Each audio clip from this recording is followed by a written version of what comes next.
Hello everyone, कैसे हो आप सब लोग। तो हम पढ़ रहे थे क्लास 8 का चैप्टर नंबर 2 जिसका नाम है माइक्रो ऑर्गेनिजम्स फ्रेंड एंड फू। तो इस वीडियो के अंदर हम पढ़ने वाले हैं इसका लास्ट टॉपिक जिसका नाम है नाइट्रोजन फिक्सेशन। ये इसका लास्ट टॉपिक है और बहुत ही ज़्यादा इम्पोर्टेंट टॉपिक भी है, तो आपको एकदम ध्यान से सुनना है। तो चलिए शुरू करते हैं। नाइट्रोजन फिक्सेशन का मतलब क्या होता है। जैसे कि आप जानते हुए नाइट्रोजन हमारे एटमॉस्फेयर के अंदर बहुत सारी गैसेस प्रेजेंट होती हैं, जैसे कि ऑक्सीजन, कार्बन डाइऑक्साइड, नाइट्रोजन। तो नाइट्रोजन हमारे एटमॉस्फेयर में जितने भी गैसेस हैं उनका मेजर कॉन्स्टिट्यूएंट है। हमारे एटमॉस्फेयर में लगभग 78% नाइट्रोजन प्रेजेंट होती है। तो नाइट्रोजन बहुत ही अबुंडेंट होती है हमारे एटमॉस्फेयर के अंदर। तो इसका हमें फिक्सेशन करने की ज़रूरत होती है, क्योंकि जो प्लांट्स है वो डायरेक्टली उसी नाइट्रोजन को यूज़ नहीं कर सकते उस फॉर्म में जिस फॉर्म में वो एटमॉस्फेयर में एग्जिस्ट करती है। तो प्लांट्स को ज़रूरत होती है कि वो उसको सिंपलर फॉर्म्स में कन्वर्ट कर दे, नाइट्रोजन के कंपाउंड्स में कन्वर्ट कर सके, जिससे कि वे आसानी से नाइट्रोजन को यूज़ कर सके, उसको यूजेबल फॉर्म में लाया जा सके। तो इसीलिए हमें नाइट्रोजन फिक्सेशन की ज़रूरत पड़ी। तो चलिए शुरू करते हैं। So you have learned about the bacterium rhizobium in classes 6th and 7th। तो आपने 6th-7th क्लासेस में एक बैक्टीरिया के बारे में सुना होगा जिसका नाम है राइजोबियम बैक्टीरिया।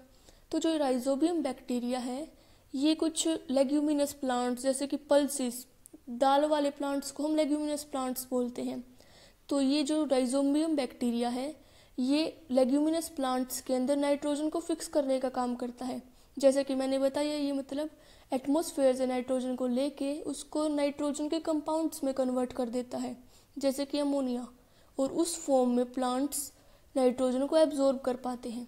तो जो राइजोबियम बैक्टीरिया ये एक बहुत इंपॉर्टेंट एग्जाम्पल है जो कि नाइट्रोजन फिक्सेशन का काम करता है। ये लेग्यूमिनस प्लांट्स के अंदर पाया जाता है। Recall that rhizobium lives in the root nodules of the leguminous plants. और ये लेग्यूमिनस प्लांट्स की रूट नोड्यूल्स के अंदर प्रेजेंट होता है। जैसे कि ये फॉर एग्जांपल इसकी रूट्स हैं, तो इनके अंदर बड़ी बड़ी नोड्यूल्स होती हैं, मतलब गांठे टाइप्स की होती हैं, और उनके अंदर ये राइजोबियम बैक्टीरिया एग्जिस्ट करता है। Such as beans, peas. तो ये लेग्यूमिनस प्लांट्स के एग्जाम्पल हो गए। तो ये जो है लेग्यूमिनस प्लांट्स के अंदर सिम्बायोटिक रिलेशनशिप में रहता है। तो सिम्बायोटिक रिलेशनशिप क्या है। तो ये ऐसी रिलेशनशिप होती है जिसके अंदर दो इंडिविजुअल, जैसे कि इस एग्जाम्पल में लेग्यूमिनस प्लांट्स हो गए और राइजोबियम बैक्टीरिया हो गया, ये दोनों आपस में इंटरडिपेंडेंट होते हैं अपने अपने काम के लिए। फॉर एग्जाम्पल जो लेग्यूमिनस प्लांट है वो राइजोबियम को जगह देता है रहने के लिए और उसको खाना प्रोवाइड करता है, और इन टर्न जो राइजोबियम बैक्टीरिया है वो लेग्यूमिनस प्लांट को नाइट्रोजन फिक्स करने में हेल्प करता है। वो उसको नाइट्रोजन प्रोवाइड करवाता है यूजेबल फॉर्म में, और उस फॉर्म में प्लांट्स नाइट्रोजन को एब्जॉर्ब कर पाता है। तो ये दोनों आपस में इंटरडिपेंडेंट है अपने अपने टास्क के लिए। तो इसीलिए ये दोनों सिम्बायोटिक रिलेशनशिप में रहते हैं। और भी बहुत ज़्यादा एग्जाम्पल है, जैसे कि लाइकेंस के बारे में आपने सुना होगा, तो वे भी सिम्बायोटिक रिलेशनशिप में रहते हैं प्लांट्स के साथ। Sometimes nitrogen gets fix through the action of lightning. तो जैसा कि हमने पढ़ा कि एटमॉस्फेयर के अंदर बहुत सारी नाइट्रोजन प्रेजेंट होती है, लेकिन वो अनयूजेबल फॉर्म में प्रेजेंट होती है। उस फॉर्म में प्लांट्स उस नाइट्रोजन को एब्जॉर्ब नहीं कर सकते, इसीलिए प्लांट्स को ज़रूरत होती है कि वो उस नाइट्रोजन को किसी यूजेबल फॉर्म में, मतलब किसी और नाइट्रोजन के कंपाउंड के अंदर कन्वर्ट कर दे और इजीली प्लांट्स उनको एब्जॉर्ब कर सके। तो हमने इसके पहला मेथड पढ़ा कि हम राइजोबियम बैक्टीरिया की हेल्प ले सकते हैं या फिर और किसी बैक्टीरिया की, आगे आप पढ़ेंगे उनके एग्जाम्पल। तो उनकी हेल्प से हम नाइट्रोजन को फिक्स करवा सकते हैं। और दूसरा एग्जाम्पल है लाइटनिंग से। तो लाइटनिंग की हेल्प से भी हम नाइट्रोजन को उसके कंपाउंड्स के अंदर कन्वर्ट कर सकते हैं। तो लाइटनिंग भी एक इम्पोर्टेंट फैक्टर है। और तीसरा इम्पोर्टेंट एग्जाम्पल है इंडस्ट्रीज़ का। तो इंडस्ट्रीज़ के अंदर हेबर प्रोसेस से भी नाइट्रोजन को हम अमोनिया के अंदर कन्वर्ट कर सकते हैं। तो अमोनिया क्या होती है, अमोनिया होती है NH3। तो ये NH3 जो है वो नाइट्रोजन का कंपाउंड है। तो हम हेबर प्रोसेस से भी नाइट्रोजन को NH3 के अंदर कन्वर्ट कर सकते हैं। तो तो हमने 3 मेन प्रोसेसेस के बारे में पढ़ा। पहला हमने पढ़ा कि हम माइक्रोब्स की हेल्प से हम नाइट्रोजन को उसके कंपाउंड्स के अंदर कन्वर्ट कर सकते हैं। दूसरा हमने लाइटनिंग के बारे में पढ़ा और तीसरा हमने हेबर प्रोसेस के बारे में। But you know that the amount of nitrogen in the atmosphere remains constant. तो जैसा कि मैंने बताया, एटमॉस्फेयर के अंदर 78% नाइट्रोजन प्रेजेंट होती है, तो वो जो है कॉन्स्टेंट अमाउंट में प्रेजेंट होती है, वो ना घटती है ना बढ़ती है, वो जितनी है उतनी ही रहती है। तो ऐसे कैसे हो सकता है? जब प्लांट्स लगातार उस नाइट्रोजन को यूज़ कर रहे हैं तो वो घट क्यों नहीं रही, वो कांस्टेंट कैसे है, उसकी अमाउंट कांस्टेंट कैसे है? तो इसके बारे में हम पढ़ेंगे आगे नाइट्रोजन साइकिल के अंदर, कि नाइट्रोजन साइकिल की हेल्प से जो एटमॉस्फेयर के अंदर नाइट्रोजन है वो लगातार कांस्टेंट रह पाती है, वो रिप्लेनिश हो जाती है साथ साथ। तो इसके बारे में हम नाइट्रोजन साइकिल के अंदर पढ़ेंगे, जो एक और इम्पोर्टेंट टॉपिक है। तो चलिए शुरू करते हैं आगे। नाइट्रोजन साइकिल, इसके बारे में हम पढ़ेंगे। Our atmosphere has 78% nitrogen gas. जैसे कि मैंने बताया, nitrogen is one of the essential constituents of living organism such as part of proteins, chlorophyll, nucleic acid and vitamins. तो नाइट्रोजन जो है मैंने बताया बहुत ज़्यादा इम्पोर्टेंट है। तो इम्पोर्टेंट क्यों है? क्योंकि सारे जितने भी लिविंग ऑर्गेनिजम्स हैं, इंक्लूडिंग ह्यूमंस, प्लांट्स, एनिमल्स या फिर जो माइक्रो ऑर्गेनिजम्स है जैसे कि बैक्टीरिया, एल्गी, फंगी, तो इन सभी का कॉन्स्टिट्यूएंट नाइट्रोजन है। इन सभी के अंदर बहुत ज़्यादा अमाउंट के अंदर नाइट्रोजन प्रेजेंट होती है। कैसे प्रेजेंट होती है? ये प्रोटीन्स को कॉन्स्टिट्यूट करती है। प्रोटीन्स के अंदर नाइट्रोजन प्रेजेंट होती है। क्लोरोफिल जो कि ग्रीन प्लांट का पिगमेंट होता है, जैसे कि आपने पढ़ा होगा फोटोसिंथेसिस प्रोसेस में। न्यूक्लिक एसिड जैसे कि डीएनए और आरएनए, इनके अंदर भी नाइट्रोजन प्रेजेंट होती है और विटामिन्स के अंदर भी नाइट्रोजन प्रेजेंट होती है। तो इतनी सारी जगह पे हमारी नाइट्रोजन गैस प्रेजेंट होती है, नाइट्रोजन के कंपाउंड्स प्रेजेंट होते हैं। तो नाइट्रोजन बहुत ज़्यादा इम्पोर्टेंट गैस है, तो हमें उसको लगातार फिक्स करने की ज़रूरत है, हमें एटमॉस्फेयर के अंदर उसको रिप्लेनिश करने की ज़रूरत है। तो चलिए आगे बढ़ते हैं। The atmospheric nitrogen can not be taken directly by plants and animals. तो जैसे कि मैंने बताया, एटमॉस्फेरिक नाइट्रोजन को प्लांट्स या फिर एनिमल्स भी उसको यूज़ नहीं कर सकते directly. Certain bacteria and blue green algae, तो जैसे कि मैंने बताया, सिर्फ राइजोबियम बैक्टीरिया ही नहीं, बाकी भी क्लासेस होती है बैक्टीरिया की, जैसे कि ब्लू ग्रीन एल्गी, इसको हम साइनोबैक्टीरिया भी बोलते हैं। इसका नाम सिर्फ ब्लू ग्रीन एल्गी है, लेकिन ये एक बैक्टीरिया है, इसका दूसरा नाम साइनोबैक्टीरिया है। तो जो ब्लू ग्रीन एल्गी है और बाकी भी बैक्टीरिया, ये सारे नाइट्रोजन को फिक्स करने का काम करते हैं। तो ये क्या करते हैं? ये मिट्टी के अंदर प्रेजेंट होते हैं और एटमॉस्फेयर से नाइट्रोजन को इकट्ठा करते हैं और उसको नाइट्रोजन के बाकी कंपाउंड्स के अंदर कन्वर्ट कर देते हैं। ये सिर्फ ये कुछ क्लासेस बैक्टीरिया की होती है जो कि कर पाती हैं, हम नॉर्मली ये नहीं कर सकते। उनके अंदर स्पेसिफिक मशीनरी प्रेजेंट होती है जो कि एटमॉस्फेरिक नाइट्रोजन को फिक्स करने का काम करती है। तो ये जो बैक्टीरिया है, ये बाकी जो माइक्रोब्स हैं, ये नाइट्रोजन को फिक्स करने का काम करते हैं।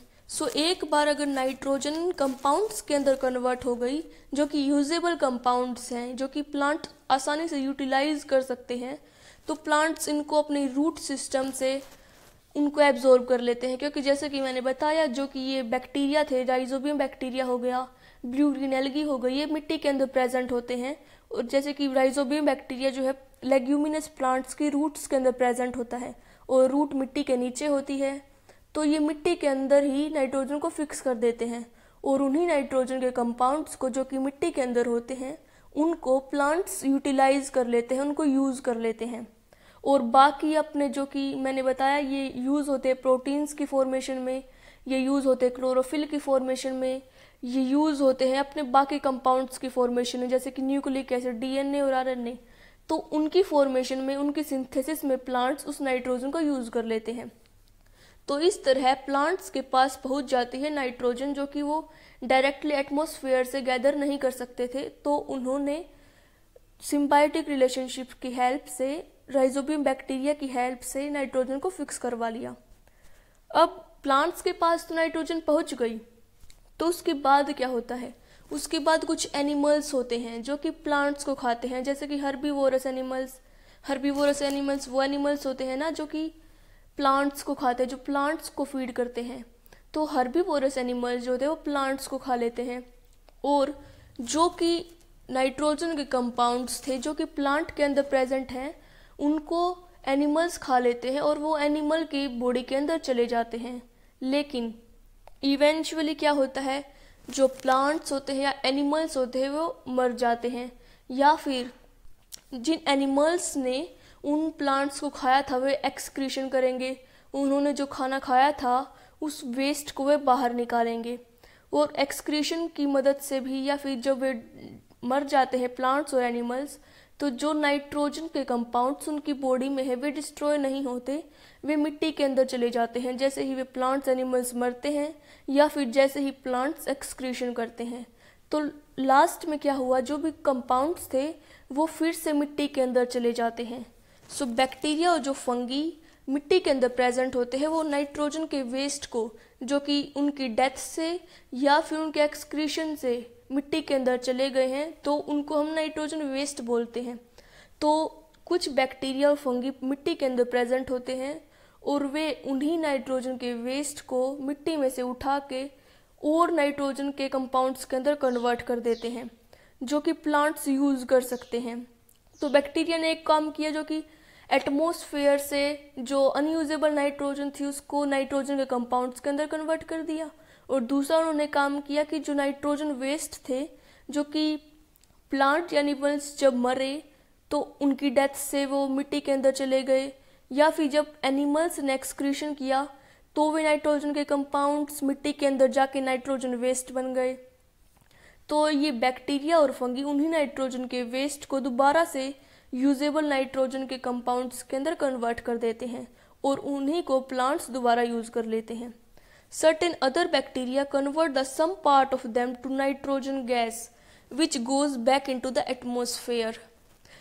तो जैसे कि मैंने ऊपर बताया था कि नाइट्रोजन जो है अमाउंट उसकी कांस्टेंट रहती है एटमॉस्फेयर के अंदर 78% है, तो वो कांस्टेंट रहती है। तो वो कांस्टेंट कैसे रहती है, कुछ बैक्टीरिया होते हैं जो कि नाइट्रोजन के वेस्ट को दोबारा से नाइट्रोजन गैस में कन्वर्ट कर देते हैं, मतलब नाइट्रोजन के कंपाउंड्स को दोबारा नाइट्रोजन गैस में कन्वर्ट कर देते हैं, और वही नाइट्रोजन बाद में एटमॉस्फेयर के अंदर चली जाती है। तो जिस अमाउंट में प्लांट्स ने नाइट्रोजन को यूज़ किया था उसी अमाउंट में बैक्टीरिया दोबारा से नाइट्रोजन के जो वेस्ट थे उनको एटमॉस्फेयर में भेज देते नाइट्रोजन गैस की फॉर्म में। तो इस तरह एटमॉस्फेयर के अंदर नाइट्रोजन की गैस रिप्लेनिश हो जाती है, उसकी अमाउंट कांस्टेंट रहती है। As a result, the percentage of nitrogen in the atmosphere remains more or less constant। तो इसी की हेल्प से जो एटमॉस्फेयर है उसके अंदर नाइट्रोजन की अमाउंट कांस्टेंट रहती है। तो अब हम पढ़ेंगे ये साइकिल, इसका नाम है नाइट्रोजन साइकिल, जिसके बारे में हमने अभी पढ़ा। तो हमने अभी डिटेलिंग में पढ़ा, तो हम इस साइकिल की हेल्प से जानते हैं, जिससे कि आपके माइंड में मैप बन जाए कि कैसे नाइट्रोजन साइकिल होती है।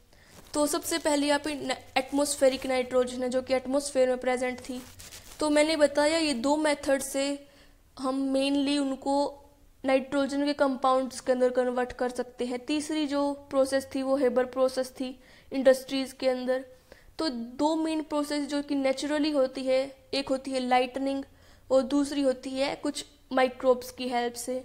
तो पहले लाइटनिंग की हेल्प से atmospheric nitrogen compounds of nitrogen में कन्वर्ट हो जाती है, या फिर कुछ नाइट्रोजन फिक्सिंग बैक्टीरिया होते हैं जैसे कि राइजोबियम बैक्टीरिया, वो एटमॉस्फेरिक नाइट्रोजन को फिक्स करने का काम करते हैं और वे नाइट्रोजन को नाइट्रोजन के कंपाउंड्स के अंदर कन्वर्ट कर देते हैं।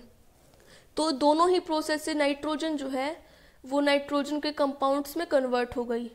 तो जो कंपाउंड्स है नाइट्रोजन के वो मिट्टी के अंदर है, और उसके बाद कुछ प्लांट्स होते हैं वो उनको अपटेक कर लेते हैं, उनकी रूट्स के द्वारा वे कंपाउंड प्लांट्स के द्वारा एब्जॉर्ब कर लिए जाते हैं। अब प्लांट्स के अंदर वो कंपाउंड्स आ गए, तो उसके बाद कुछ एनिमल्स होते हैं जो कि प्लांट को खा लेते हैं, जैसे कि हर्बीवोरस एनिमल्स। तो जो कंपाउंड्स प्लांट्स के अंदर थे अब वो एनिमल्स में ट्रांसफ़र हो जाते हैं। अब एनिमल्स के अंदर चले जाते हैं, जैसे ही प्लांट्स ने एनिमल्स को खाया। उसके बाद क्या होता है, जो एनिमल्स थे या तो वे मर जाते हैं या फिर प्लांट्स मर जाते हैं, या फिर जो एनिमल्स हैं जिन्होंने नाइट्रोजन को खाया था, मतलब प्लांट्स को खाया था जिनके अंदर नाइट्रोजन के कंपाउंड्स थे, वो एक्सक्रीट करते हैं और नाइट्रोजन को बाहर छोड़ देते हैं।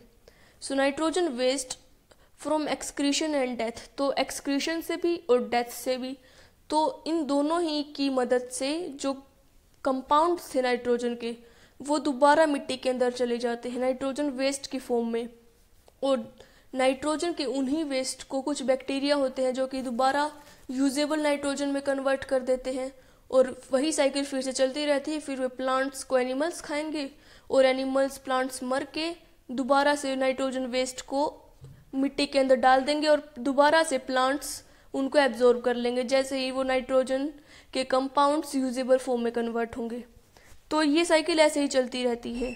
अब एक और साइकिल है कि कंपाउंड्स जो नाइट्रोजन के थे, जो कि प्लांट्स और एनिमल्स ने दोबारा मिट्टी के अंदर ट्रांसफ़र किए थे, कुछ बैक्टीरिया होते हैं जो उसको दोबारा से गैसियस नाइट्रोजन में कन्वर्ट कर देते हैं, और वो नाइट्रोजन की गैस जो है एटमॉस्फेयर के अंदर चली जाती है, और एटमॉस्फेयर के अंदर जाके वो इकट्ठा हो जाती है। मतलब नाइट्रोजन की अमाउंट कांस्टेंट रहती है, जैसे कि 78% थी, तो वो उतनी ही रहती है। और दोबारा नाइट्रोजन जैसे एटमॉस्फेयर में चली गई तो वही साइकिल कंटिन्यू होती है, लाइटनिंग होती है, या फिर नाइट्रोजन फिक्सिंग बैक्टीरिया आते हैं, उनको दोबारा यूजेबल नाइट्रोजन में कन्वर्ट करते हैं।